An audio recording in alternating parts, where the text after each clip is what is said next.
Muchas gracias, bueno, Marcela, gracias por a venir. ti. Se lo agradezco mucho. Patricia, seguimos con esta. Bueno, y después de dejarnos requete antojados, vamos a ir a un tema muy importante, así que los invito a que le presten atención, porque la verdad que con tanta gente que en este momento está buscando empleo, uno cuando va a una reunión, a una entrevista de trabajo, pues ¿qué tratamos de hacer? Mostrar lo mejor de nosotros para precisamente nos den el empleo que necesitamos. Y saben ustedes que estudios recientes arrojan que hay habilidades específicas que los empleadores están buscando, y justo vamos a ahondar en esto para que usted realmente se afile en esta temática. Marco Urbina está esta mañana con nosotros, justamente él es coach personal y corporativo y nos va a ayudar en esta tarea. Don Marco, muy buenos días, un placer tenerlo en casa. Buenos días, un gusto estar por acá.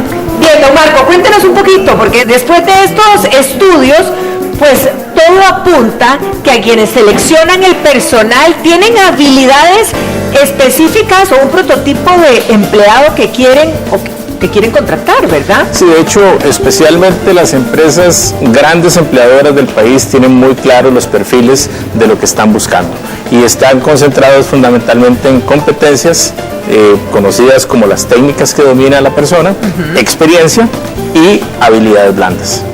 O sea, repasemos. Competencias conocidas también como habilidades duras, la experiencia de la persona y las habilidades blandas que han ido tomando cada vez más importancia. Ok, explíquenos cada una de esas tres, por favor, para que nos quede claro. Las competencias son básicamente técnicas que la persona adquiere con el estudio o con la práctica. Ejemplo, el dominio de la tecnología o el dominio de un idioma. La experiencia, pues obviamente el tiempo que ha hecho eso antes en alguna otra parte. Claro. Y las habilidades blandas que antes eran relativamente ignoradas han tomado mucha valía porque realmente permiten que la persona interactúe adecuadamente en un grupo de trabajo. ¿Cuáles son las habilidades blancas y cuáles son las que más se buscan en este momento? Blandas. Ajá. Yo creo que están mal llamadas, para mí son habilidades sociales. Dentro de esta investigación... Blanca suena como a débil, quizá. Bueno, quizás por eso le han dado menos importancia. Se hablaba de duras versus blandas, la gente cree que las duras son más importantes. Dentro de mi investigación hay una lista de más o menos 10 que son las más solicitadas. Dentro de ellas, comunicación es la número 1, es poder comunicarse adecuadamente dentro de cualquier grupo en el que nos desenvolvamos. Número 2, la capacidad de trabajar en equipo. Número 3, la resolución de problemas, la capacidad de la gente de resolver problemas. Número 4, la creatividad. La creatividad es muy importante. Hoy todas las empresas andan buscando innovación. Luego está el liderazgo. El liderazgo, esa capacidad de poder asumir la guía de un equipo de trabajo. Tenemos las habilidades interpersonales, es cómo nos llevamos con el resto de la gente. El manejo de nuestro tiempo. Nuestra capacidad de negociar, de sentarnos en una mesa donde tenemos posiciones contrapuestas y poder llegar a acuerdos, el manejo eficaz del tiempo y sobre todo la atención a los detalles. Por ahí, ese es el gran resumen de las 10, digamos, más solicitadas. Ahora, ¿por qué los reclutadores, digamos, dicen, verdad, o manifiestan que es muy complicado encontrar, por ejemplo, quienes tengan habilidades blandas y o plus o más conocimiento? Bueno, porque nos hemos dedicado a formar gente en conocimiento. Los padres, hace ya mucho tiempo le heredamos a los docentes la facultad de educar a nuestros hijos, que es realmente un deber del padre. El deber del docente es instruir. Los colegios no asumimos el rol de educar al estudiante para la vida, y en la universidad nos abocamos específicamente a prepararlos en un área específica en competencias técnicas. Entonces, ¿qué sucede? Que esa habilidad de interactuar con las personas, de llevarse bien, de encajar dentro de un grupo humano, se quedó por la libre, por lo que cada uno pueda hacer por sí mismo. Ahora, don Marco, hoy en casa hay muchos padres de familia que están viéndonos, mamás, ¿verdad?, que tienen hijos en desarrollo o estudiando ya una carrera. Estas habilidades blandas que arroja este estudio, por ejemplo, que son bastante importantes en este reclutamiento o en nuestro desarrollo como profesionales, muchos dirán, no, pero uno nace, es innato, o realmente uno desarrolla esas habilidades blandas.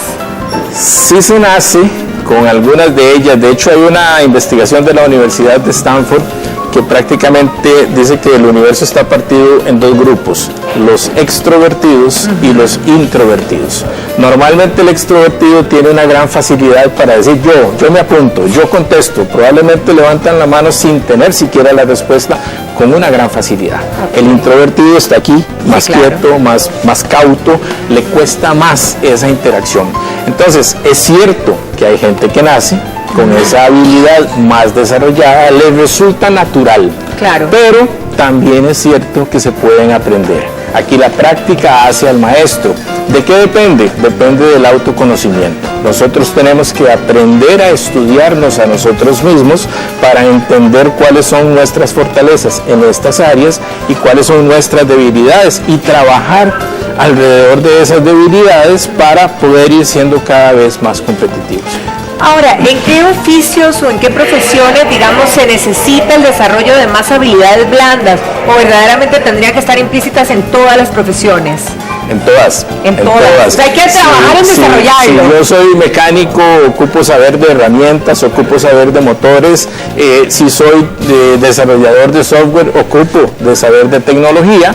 Pero en ambos casos yo ocupo poder interactuar adecuadamente con las personas, ocupo poder entenderlos, ocupo poder comunicarme. Entonces, están en todas partes. Ok, o sea, sí es verdaderamente importante. Y si pusiéramos, por ejemplo, de las contrapartes, ¿verdad? ¿Qué ventaja podrían tener las personas que tienen habilidades blandas versus las que tienen habilidades duras? ¿Cómo competirían? Eso también está científicamente comprobado. Hay una investigación de la Universidad de Harvard que dice claramente que el 85% de las posibilidades de éxito de una persona están en sus habilidades blandas y solamente el 15% en sus habilidades duras. Ahora, mucho se habla de habilidades blandas, pero también de inteligencia emocional. En toda esta época se ha hablado mucho de inteligencia emocional. ¿Es parte de nuestras habilidades blandas? La inteligencia emocional es una de las habilidades blandas, ha tenido mucha difusión desde el libro de Goldman, pero realmente es apenas una de ellas. Es esa habilidad en la cual nosotros podemos entender las emociones y las motivaciones de la persona que tenemos al frente, saber, comprender y cómo manejarlas para no salirnos de nuestras casillas y a la vez de eso entender nuestras emociones y nuestras motivaciones también para mantener un ambiente ecuánime y sereno. Ahora, don Marco, mucha gente en casa debe estar preguntándose también, por ejemplo, si estoy en un proceso, ¿verdad?, de una entrevista de trabajo, de varias entrevistas para que me recluten, ¿cómo puedo yo demostrar esas habilidades blandas? Porque, a ver, comunicación o cómo manejo un problema o todas aquellas que usted mencionó, ¿cómo pueden darse cuenta los reclutadores que yo tengo habilidades blandas?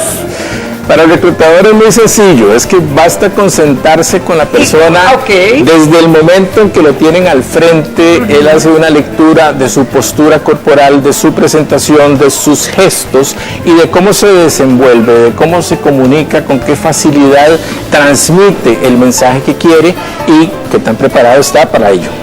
Híjole, ¿qué consejo le podríamos dar, digamos, a los que estén por ir a una entrevista, verdad? Porque si bien es cierto, los reclutadores manejan muy bien esto, uno no sabe si hablar más, si hablar menos, si callarse, si moverse, si la ropa, uno va nervioso y lo que quiere es conseguir el trabajo. Yo diría que el primer consejo es prepararse. Esto es como jugar fútbol, o sea, no puedes entrar a la cancha sin haber entrenado. Y haber entrenado implica haber preparado un currículum vitae adecuado, haberse preparado para una entrevista, sea con un amigo, con un compañero, con un familiar, tener ese intercambio de preguntas. O sea, me debo sentar con alguien y hacer como la tarea, así como estamos nosotros, y hacer como la práctica. Como se prepara un artista de teatro para la obra, hay que ensayarla primero, hay que entrenarla primero, hay que ser lo más natural posible. Y bueno, llegar a mostrar lo que uno tiene y lo mejor que uno tiene y lo que uno puede ofrecer a esa organización fundamentalmente. ¿Cuál es la recomendación también con respecto al currículum vitae? ¿Qué es lo que uno debe poner ahí? Porque a veces son gigantes, es decir, ¿qué debe tener? El currículum vitae galardonado por Google el año pasado como el mejor es de una señorita norteamericana, es de una página. ¿Solo de una página? No más. El reclutador recibe hoy cientos de currículums. Imagínese lo que es leer currículums de 3, 4, 5 y 6 páginas. No, en una hoja él puede percibir rápidamente cuáles son las características principales. Que tiene el nombre, el contacto, que hoy es el número de WhatsApp, y el correo electrónico. ¿Cuáles son sus habilidades blandas? ¿Cuál es su nivel académico? Sí, ahora hay que destacarlas. Okay. ¿Cuál es su nivel académico y cuál es su experiencia? A veces uno pone diplomas, el cursito de aquí, el que hice hace 10 años, no sé. Todo eso hoy funciona en una segunda etapa. Okay. Lo que yo ocupo es llamar la atención del reclutador. La primera impresión. Del reclutador para decir, este perfil me puede servir. Luego viene una segunda etapa de entrevista y ahí sí uno puede llevar el álbum de fotos desde que era niño. ¿Hay alguna guía, por ejemplo, para superar con éxito esa primera etapa de selección? Esa que me diga, bueno, pasó usted a la segunda etapa. Pues hay muchas. O sea, hoy, gracias a Dios, la tecnología nos permite ver en vivo esas demostraciones, por ejemplo en videos en YouTube. El mismo Google nos presenta todos los tips. Entonces hay muchísimas formas, pero yo vuelvo a la primera, o sea, es prepararnos adecuadamente desde cómo nos vemos, cómo nos sentamos, cómo nos comportamos, y eso implica hacerlo de previo, eso implica ensayar. ¿Usted cree que entonces nosotros tenemos un déficit en habilidades blandas en todos los profesionales que están saliendo al campo laboral, Marco? Definitivamente sí. O sea, nosotros en la Universidad Hispanoamericana estamos implementando el concepto a partir de esta investigación, no como un curso libre que puedan llevar al final de la carrera como para entender cuáles son, sino que estamos tratando de incorporarlo en todas las materias para que cada una el docente vaya explicándole al estudiante por qué es relevante en esta área y cuál especialmente. Y así al final tratar de sacar un profesional mucho más integral, un profesional mucho más global. Excelente, don Marco Urbina, muchísimas gracias por habernos acompañado y por darnos todas estas herramientas que esperemos pues que les sirvan de muchísima ayuda a todos aquellos que están a punto de ir o enfrentarse a una entrevista laboral. Don Marco, muchísimas gracias. Muchas gracias a ustedes y a la orden. Feliz fin de semana. Gracias. Bueno, nosotros continuamos, 8:50 de la mañana, Verito. Ay, veo como Caperucita Roja.